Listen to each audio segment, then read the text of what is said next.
जय शिव शक्ति। आज हम आपके लिए इस वीडियो में लेकर आए हैं 16वें शक्तिपीठ भ्रमरंबा शक्तिपीठ, जो कि आंध्र प्रदेश के कुर्नूल जिले में स्थित है। और यहाँ पर धार्मिक मान्यता के अनुसार माता सती के दाहिने पैर की पायल गिरी थी और यह एक शक्तिपीठ भी है। इससे पहले 15 शक्तिपीठों पे वीडियोस बनाए गए हैं।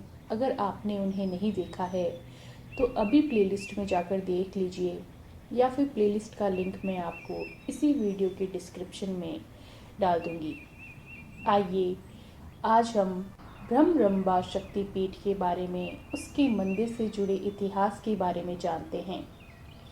भ्रमरंबा मल्लिकार्जुन मंदिर जो है वह आंध्र प्रदेश के कुर्नूल जिले के श्रीशैलम में स्थित है। यह मंदिर कृष्णा नदी के तट पर स्थित नल्लामाला की पहाड़ियों की चोटी पर विद्यमान है। कृष्णा नदी को यहाँ पर पाताल गंगा कहा जाता है।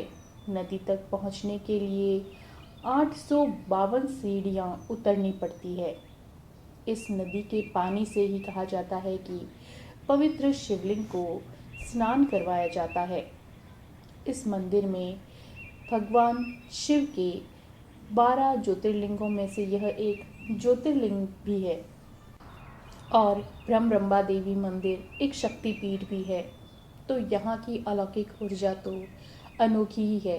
एक तरफ यह ज्योतिर्लिंग भी है और दूसरी तरफ यह एक महाशक्तिपीठ भी है। इस प्रकार एक ही स्थान पर ज्योतिर्लिंग का होना और महाशक्तिपीठ का होना एक अनूठा ही संयोग है और बहुत ही दुर्लभ और बहुत ही आकर्षक है। शास्त्रों में श्री शैलम को सिरिगिरी, श्री पर्वतम और श्री नागम जैसे कई नामों से भी जाना जाता है। आइए इसके कुछ इतिहास के बारे में बात करते हैं। 735 से लेके 755 ईस्वी के दौरान तक का जो समय था, उस समय राष्ट्रकूट साम्राज्य के शासक थे दंतिदुर्ग। उन्होंने श्री पर्वतम और उसके आसपास की भूमि पर शासन किया था। 980 से लगाकर 1098 ईस्वी के दौरान कल्याण और चालुक्य राज त्रैलोकमाल्य देव ने गर्भाल्य पर एक गोपुरम की स्थापना की थी। उनके पोते ने 1069 ईस्वी के दौरान श्रीशैलम को चुटलियों और धर्मशालाओं के लिए एक गांव जो है वह दान में दे दिया था। 11वीं शताब्दी के अंत तक श्रीशैलम ने महाशिव मंदिर और वेदों का घर होने का गौरव भी प्राप्त किया था। इसी के साथ में होयसल राजवंश के शासकों ने श्रीशैलम में कृष्णा नदी के पास में पाताल गंगा से क्रिस्टल शिव लिंगम इकट्ठे किए थे और उनका उपयोग करके वहां पर कई मंदिरों का निर्माण किया था। उसके बाद में काकतीय राजवंश ने ताल्लुक रखने वाले प्रताप रुद्र, जो कि 1290 ईस्वी से 1323 ईस्वी तक दौरान जो उन्होंने शासन किया था, वह जो है अपनी पत्नी के साथ में यहाँ पर श्रीशैलम आए थे। तो राजपद सेवा की ओर से श्री मल्लिकार्जुन स्वामी और भ्रमरंबा का उन्होंने आशीर्वाद प्राप्त किया था।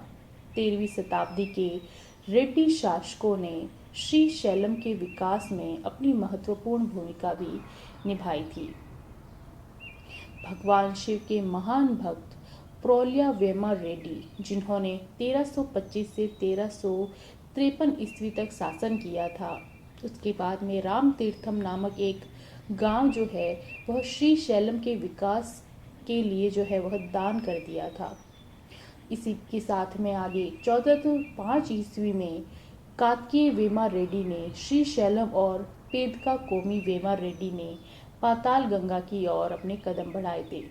इसी के साथ में 14वीं शताब्दी ईस्वी में विजयनगर राजवंश के आंध्र प्रदेश के ऊपर उन्होंने शासन किया था। इसके बाद में शासकों के रूप में विरूपाक्ष सलियुपवा पर्वतिया ने श्रीशैलम को कई गांव दान में दिए थे। श्री कृष्णदेव राय ने श्रीशैलम को एक अलग ही राज्य माना था और अपने वफादार मंत्री चंद्रशेखर को श्रीशैलम का प्रशासक नियुक्त किया था। इतिहास इन बातों का गवाह है कि मंदिर के दक्षिणी और पूर्वी पश्चिमी हिस्सों में गोपुरों का निर्माण श्री कृष्णदेव राय ने ही करवाया था। महाराष्ट्र के प्रतीक श्री छत्रपति शिवाजी महाराज, जो कि श्री मल्लिकार्जुन स्वामी और भ्रमरंबिका देवी के भक्त थे, उन्होंने उत्तरी गोपुरम का निर्माण करवाया था। श्रीशैलम जो है वह हाल ही में ये पाया गया कि सबसे पुराना जो शिलालेख है वह 6ठी शताब्दी के एक लेबल शिलालेख में लिखा गया था, जो कि ब्राह्मी लिपि में है, जिसमें सरसा परमात्मा का उल्लेख किया गया है, जिसे इस स्थान पर एक सिद्ध नाम से पहचाना जाता है। और उस उल्लेख में इस स्थान को एक सिद्ध स्थान के रूप में, प्रतीक के रूप में इसकी जो है हमें पहचान हुई है, जिससे यह अनुमान हम लगा सकते हैं कि यह स्थान एक सिद्ध क्षेत्र के रूप में जाना जाता था। संयोग से 6ठी शताब्दी ईस्वी के हर्ष चरित्र में भी श्रीशैल को सिद्ध क्षेत्र कहा गया है। इसके बाद में श्रीशैलम में यह पाया गया कि ऐतिहासिक जो रूप से जो महत्वपूर्ण शिलालेख है 1313 ईस्वी का है, जो एक प्रताप रुद्र का था। और इसी के साथ में यह स्थान सिद्ध क्षेत्र एक ही स्थान पर मल्लिकार्जुन स्वामी ज्योतिर्लिंग और उसी के साथ में भ्रमरंबिका देवी एक महाशक्ति पीठ, दोनों ही एक स्थान पर मौजूद हैं। स्कंद पुराण और श्रीशैल खंड में अगर बात करें तो पार्वती देवी की उत्पत्ति का और दिव्य रूप का स्पष्ट वर्णन इसमें किया गया है, जिससे हमें जो है आज भ्रमरंबा देवी के रूप में वहाँ पर जाना जाता है। अरुणासुर नामक राक्षस ने यहाँ पर तपस्या की और भगवान ब्रह्मा से वरदान प्राप्त किया कि वह 2 पैर वाले और 4 पैर वाले जीवों से कभी नहीं मरेगा। इसके बाद में अरुणासुर ने लोगों को खूब परेशान किया और अंत में पार्वती देवी ने 1000 मधुमक्खियों का अवतार लिया और क्रूर अरुणासुर का वध कर दिया। और वह श्रीशैलम को अब जो है भ्रमरंबा देवी के रूप में वहीं पर निवास करने लगी। भ्रमर का मतलब ही होता है मधुमक्खी, और माता पार्वती ने इतने मधुमक्खियों का अवतार लेकर उस अरुणासुर का वध किया था। कहते हैं कि इसी स्थान को इसलिए भ्रमरंबा देवी के रूप में पार्वती माता के एक जो है वह रूप के रूप में माना जाता है। आइए अब हम इसके मंदिर के बारे में बात करते हैं। जो आंतरिक प्रांगण है उसमें नदी मंडप, वीर शिरोमणि मंडप, मल्लिकार्जुन भ्रमरंबा के जो मंदिर हैं वह पूर्व से पश्चिम तक एक पंक्ति के अंदर बने हुए हैं। वृद्ध मल्लिकार्जुन, सहस्त्रलिंगेश्वर, अर्धनारीश्वर, वीरभद्र और उमा महेश्वर जैसे अन्य छोटे छोटे मंदिर भी वहाँ पर बने गए हैं। 5 मंदिर जिन्हें पांडव प्रतिष्ठित मंदिर के रूप में वहाँ पर जाना जाता है, और 9 मंदिर जो कि आंतरिक प्रांगण में नव ब्रह्मा मंदिर के रूप में वहाँ पर जाने जाते हैं। नदी मंडप के केंद्र में मल्लिकार्जुन मंदिर के सामने ही 20 बाई 10 का आकार का एक विशाल नदी, जिसे दिव्य बैल कहते हैं, वह बना हुआ है। नंदी मंडप के पश्चिम में वीर शिरोमणि मंडप है, जिसे रेड्डी राजा ने 1378 ईस्वी में बनाया था। इन दिनों वीर शैव भगवान शिव के जो अन्य भक्त हैं उन्हें इस नंदी मंडप में सिर, हाथ और जीभ जैसे मानव शरीरों के अंगों की बलि चढ़ाते थे, और जिसे वीर चरम के नाम से वहाँ पर जाना जाता था। वीर शिरो मंडप के पश्चिम भाग में मुख मंडप है। इसे विजयनगर के राजा हरिराय ने द्वितीय ने 1405 ईस्वी में बनाया था। इस मुख मंडप में भगवान गणेश जी की मूर्ति है, जो कि लाल पत्थर से बनी हुई है। रत्न गर्भा गणपति और 40 भुजाओं वाले वीरभद्र, जो कई हथियारों को अपने हाथों में पकड़े हुए हैं, और इसी के साथ में 4 भुजाओं वाली भद्रकाली, जो कि काले पत्थर से वहाँ पर बनी हुई है और खड़ी मुद्रा में स्थित है। तीर्थयात्री जो है यहाँ पर गर्भगृह में शिवलिंग को छू सकते हैं और इस मंदिर में पूजा अभिषेक अर्चना भी कर सकते हैं। देवी भ्रमरंबा के गर्भगृह के सामने मुख मंडप के भीतर भाग में पत्थर का एक श्री चक्र बना हुआ है, जिसके बारे में माना जाता है कि इसे आदि शंकराचार्य ने स्थापित किया था। गर्भगृह में ब्रह्मरंबा की प्रतिमा जो है वह खड़ी मुद्रा में महिषासुर मर्दिनी के रूप में स्थित है और माता के उसमें 8 हाथ विद्यमान हैं। श्री शैलम मंदिर में यूँ तो देखा जाए तो चारों दिशाओं में 4 मुख्य प्रवेश द्वार बने हुए हैं।